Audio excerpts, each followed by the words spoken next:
Romanos capítulo 1. Romanos capítulo 1. Não precisa você abrir a Bíblia. Eu vou ler e você repete comigo, tá bom? Romanos capítulo 1, versículo 4, 16 e 17. Eu vou ler e você repete comigo, tá bom? Declarado Filho de Deus.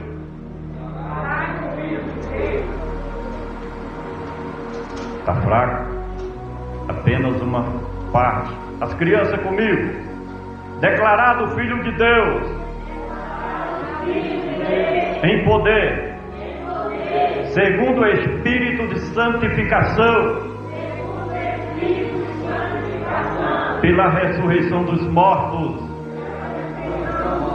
Jesus Cristo, nosso Senhor, porque não me envergonho do Evangelho de Cristo, pois é o poder de Deus para a salvação de todo aquele que crê, primeiro do judeu e depois dos gentios, porque no Evangelho se descobre a justiça de Deus, de fé em fé, como está escrito, mas o justo viverá da fé. Glorificado seja o majestoso nome do Deus de Abraão, do Deus de Isaque e do Deus de Jacó. Ele que é maravilhoso e que merece da nossa parte toda honra, toda glória e todo o louvor. Amados irmãos, queridas irmãs, meditando neste texto da palavra de Deus, eu me recordo no que escreveu João no seu Evangelho, quando ele diz que se fosse se escrever tudo que Jesus fez e ensinou no mundo inteiro, não se caberia tantos livros. Eu fico pensando que nós fazemos pouco para o reino de Deus. Não que possamos ser comparados com Cristo, mas o seu ministério, de aproximadamente 3 anos e meio, imagine o que o Senhor Jesus realizou. Medite aí no que Ele falou, na grandeza do seu ministério. E a Bíblia diz que nós somos discípulos de Cristo. Discípulo é aquele que segue o seu mestre. Discípulo é aquele que imita o seu mestre. De forma que nós precisamos ter como espelho o Filho de Deus. E eu quero meditar nesta noite sobre esses 3 versículos, onde, através dos quais nós tiramos grandes lições. E preste atenção aqui, principalmente os mais jovens, numa coisa, e os irmãos também e as irmãs.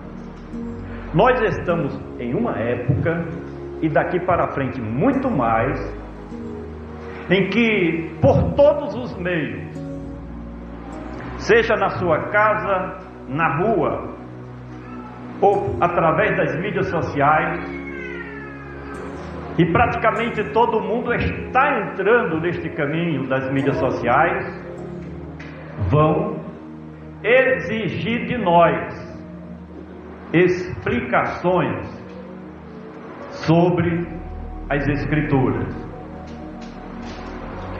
haverá, eu acredito piamente, antes da volta de Cristo, uma sede, uma fome irresistível de se ouvir a palavra de Deus.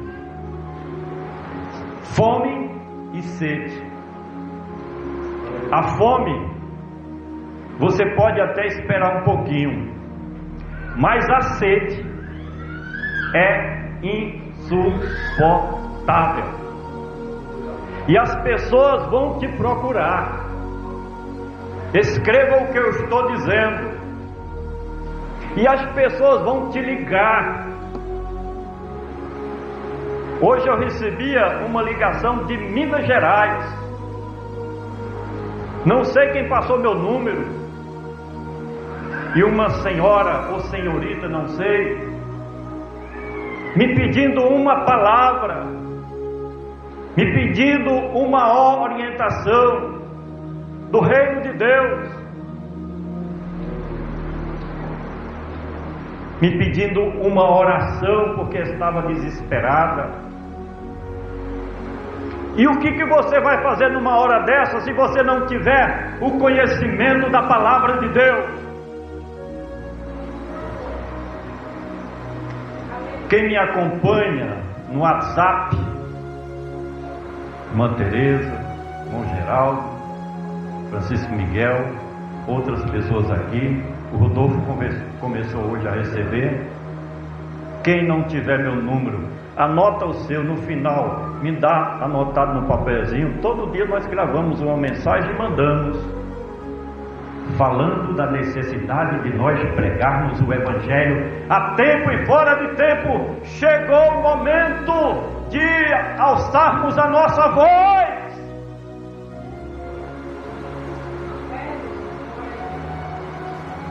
Eu dizia ainda há pouco aqui o dirigente que nós estamos no último momento que antecede a volta de Jesus. Não há mais tempo para nada.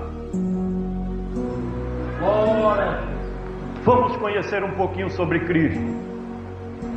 Declarado Filho de Deus.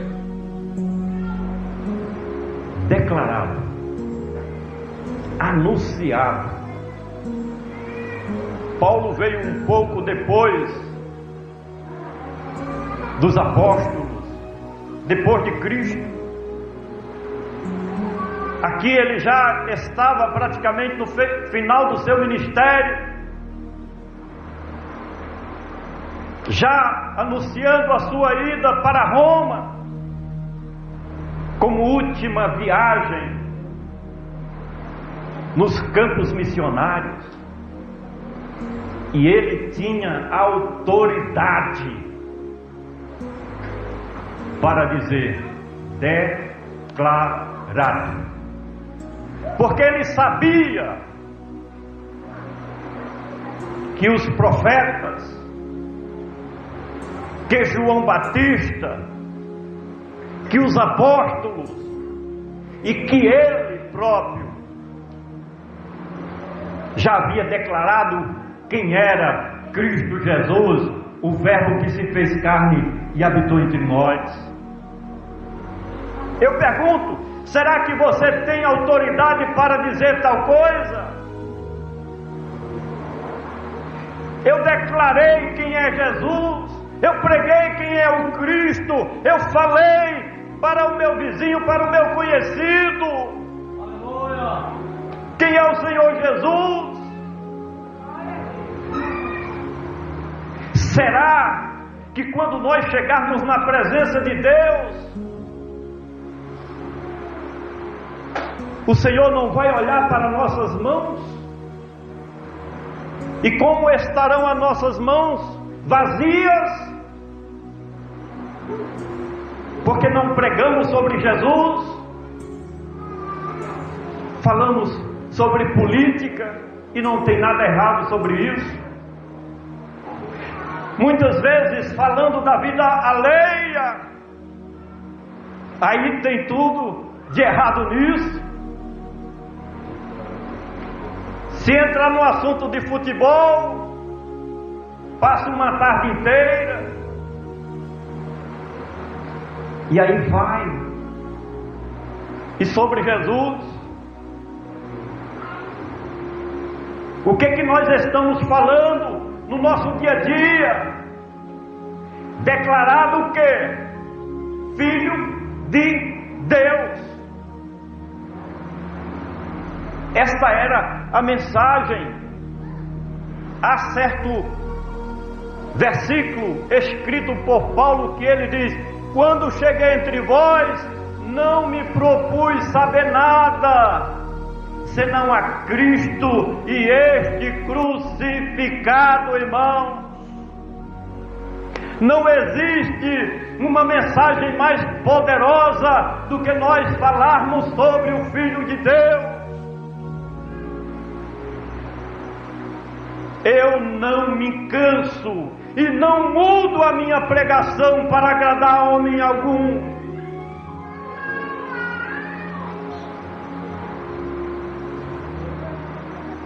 Nunca vou achar de que pregar sobre Cristo não é a melhor mensagem dos últimos dias, seja para a igreja, seja para o mundo.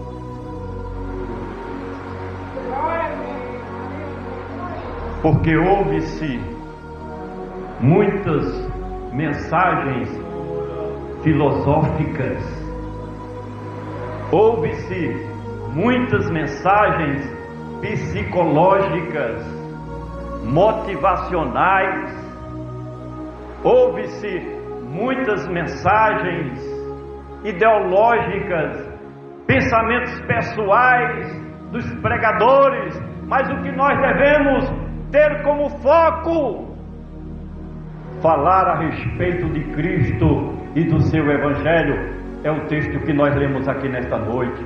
Declarado Filho de Deus.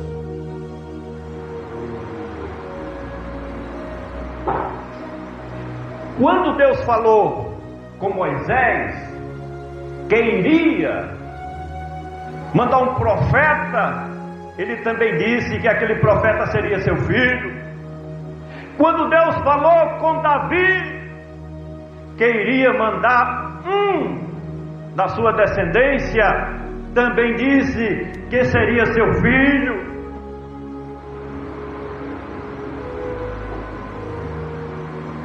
Quando Deus falou através do profeta Isaías que uma virgem conceberia e daria à luz um filho, estava falando do seu filho Jesus. E o próprio nascimento do Senhor Jesus é a comprovação maior de que ele era filho de Deus. Nós somos filhos de Deus por adoção. Todos são criaturas de Deus. Mas só há um, João 3,16, que é o unigênito Filho de Deus. É o Filho único na essência de Deus. Por quê? Porque ele tem os mesmos atributos de Deus. Declarado Filho de Deus em quê? Em poder. Que eu fico pensando, irmãos, que vieram muitos profetas, que se manifestaram neste mundo tantos homens, heróis da fé, Abraão, profetas, reis, sacerdotes, mas nenhum chegou nem na resta do Filho de Deus em poder. Muitas vezes vemos, enxergamos o Senhor Jesus apenas como o Nazareno, Alguém fraco, débil, humilde. Olhamos apenas esse lado, mas nos esquecemos que temos o JS, o S, amigo fiel, todo poderoso. E trazendo esta palavra para o dia de hoje, porque as Escrituras, eu digo que não é história, irmão. Deixa eu repetir. As Escrituras não é história. Ela tem que ser trazida para a nossa realidade. É a aplicação das Escrituras no nosso dia a dia. E quando nós trazemos isso para dentro dos nossos dias, nós temos que saber, primeiro, que Ele está no nosso lado como amigo fiel. E se Ele está do nosso lado como amigo fiel e tem todo o poder, por que nós não acreditamos que Ele é capaz de fazer? Que Ele é capaz de fazer tudo o que nós precisamos. Deus é fiel. Estamos precisando de mais fé, porque tudo está fácil. A medicina é a mais avançada que possamos imaginar. Então, quando estamos com um probleminha, irmã Teresa, de saúde, já corremos para a medicina. Não há nada de errado nisto, mas o certo seria nós buscarmos a Deus até que Ele dê uma resposta. Porque tem caso que Ele resolve, e tem caso que Ele se utiliza da medicina dos médicos para resolver os nossos problemas, as nossas dificuldades. Mas que nós possamos, em primeiro lugar, ter essa consciência de que Ele é declarado Filho de Deus em poder, em poder. É dunamis, dinamite. Você já imaginou o poder de uma dinamite que é implantada numa rocha e quando eclode, quando explode, voa rocha para todo lado? A palavra que está neste texto é dinami, ou dinamite, conforme o grego. É o poder máximo concentrado no Senhor Jesus, que, como o nosso companheiro do dia a dia, se importa com a nossa dor. E entra em ação para resolver. Ele continua resolvendo problemas, irmãos. Eu digo que na minha vida, se não fosse esse poderoso Jesus, eu não estaria mais aqui no planeta Terra. Dadas as coisas que eu já passei na minha vida, Reinaldo, só eu e Deus sabemos o que eu já passei. Só você e Deus sabe o que você já passou. Mas esse poderoso Jesus é quem estende a mão amiga, como nosso companheiro, e muitas vezes nos levanta. Enquanto tem pessoas querendo passar uma rasteira em você, em mim, Ele está ali, de braços abertos, como o poderoso de Israel, como o poderoso da sua igreja, dizendo: estou do seu lado para te ajudar.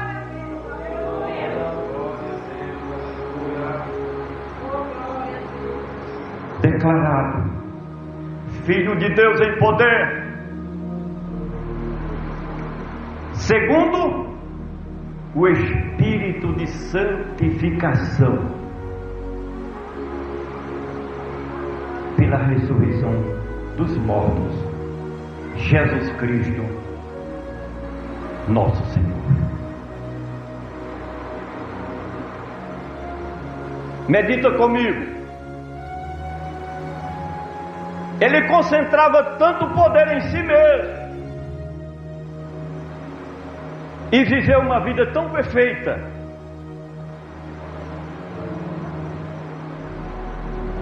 não se achou nenhuma palavra de engano na sua boca. Ó irmãos, eu fico pensando na nossa vida, se fosse colocar num telão, bota um telão, passa aí no telão, ajunta os familiares, ajunta os amigos, ajunta os conhecidos, ajunta a sociedade de Aguiar, vai passar no telão. O quê? As palavras, os pensamentos que nós temos. Mas o Senhor Jesus fez a diferença quando não proferiu nenhuma palavra de engano. E a boca fala do que o coração está cheio. Se ele não falou, é porque o seu pensamento, a sua mente, não tinha pensamentos maldosos, não tinha pensamentos maliciosos, não tinha pensamentos invejosos, não desejava o mal de ninguém. Atos capítulo 10, versículo 38 diz que ele ia por toda parte fazendo bem a todos. Glória a Deus, aleluia. Não houve na história da humanidade ninguém igual a ele, mas tanta santidade de vida, porque Jesus viveu no tempo da lei, os irmãos sabem disso. O tempo da graça veio depois, com a ressurreição dele dentre os mortos. Mas ele viveu durante a lei, e viver de maneira justa, de santidade no período da lei, era uma vida correta de acordo com os mandamentos de Deus. Uma vez eu perguntei a um irmão, e outra vez eu perguntei a uma irmã, quem é que tem condições de cumprir tudo que está na Bíblia? Ninguém. Mas ele cumpriu a lei, a palavra de Deus na sua íntegra. Por isso que a Bíblia está dizendo nesta noite: declarado Filho de Deus em poder, segundo o Espírito de santificação, irmão. Ele perfeito. Aí deu uma atacada tão grande, mais uma atacada tão grande, no maior inimigo do homem, no maior inimigo da humanidade. O que era? A morte.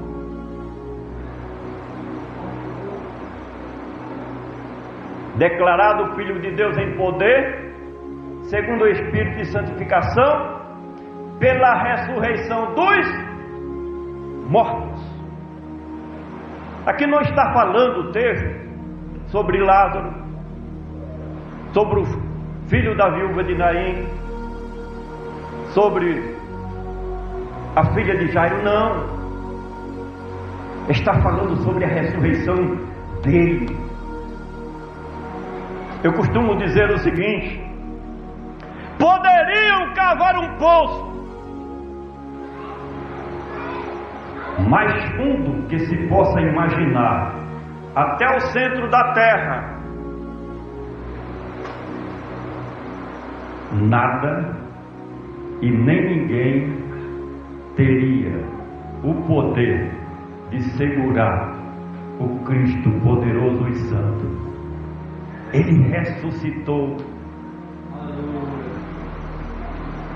E muitas vezes não enxergamos o valor dessa ressurreição. Se ele não tivesse ressuscitado, seria apenas mais um judeu palestiniano,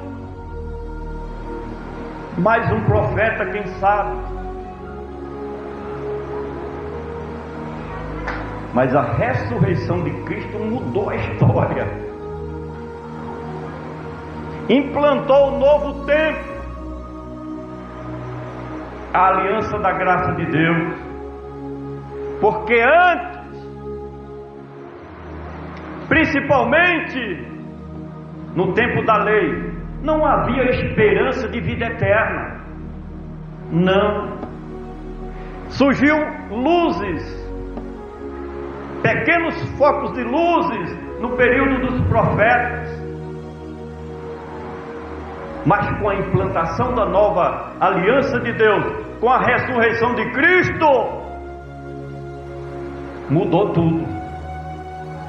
Agora, a vida terrena é passageira, efêmera, não vale muita coisa. O principal é a vida eterna, e assim como Ele ressuscitou, nós também haveremos de ressuscitar juntamente com Ele. Por isso que praticamente todas as minhas mensagens eu falo no arrebatamento da igreja. Nós temos que pensar dia e noite neste evento maravilhoso, o arrebatamento da igreja, onde os nossos parentes, amigos, conhecidos que já partiram ressuscitarão primeiro, e nós seremos transformados para nos encontrar com o Senhor nos ares, e estaremos para todo sempre com o nosso Salvador Cristo Jesus. Ele, somente Ele que vive e que reina para todo sempre. A igreja diz: